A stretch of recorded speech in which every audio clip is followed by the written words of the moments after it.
মুহররম মাস আরম্ভ হয়ে গেছে, আমরা এখন মুহররম মাসের মধ্যে আছি। মুহররম মাসে নারীদের স্পেশাল কোনো আমল আছে কিনা জানলে উপকৃত হতাম।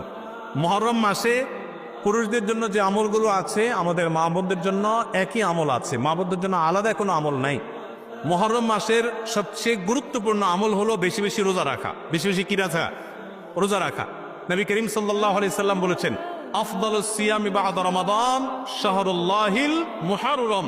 আল্লাহর কাছে রমজানের পরে নফল রোজার জন্য সবচেয়ে আদর্শ এবং শ্রেষ্ঠ মাস হলো মুহররম মাস।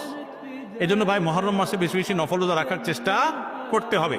বেশি বেশি তো দূরের কথা, অনেকে একটাও রাখতে পারেন না, অন্তত 2-4টা হলেও রাখার চেষ্টা করবো ইনশাআল্লাহ।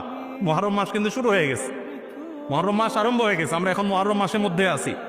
সম্মানিত মাসের মধ্যে সম্মানিত 4টা মাস আছে, এর ভিতরে সবচেয়ে শ্রেষ্ঠ হলো এই মুহররম মাস, বছরের প্রথম মাস, হিজরি বর্ষের। অতএব এই মাসের প্রধান আমল হলো বেশি বেশি নফল রোজা রাখা। দ্বিতীয় আমল হলো মুহররমের 10 তারিখ আশুরা, এই আশুরা উপলক্ষে 2টা রোজা রাখা। 9 আর 10 রাখলে বেশি উত্তম, আর না হলে 10 আর 11 এই 2টা রোজা রাখা নারী পুরুষ সকলের জন্য সুন্নাহ।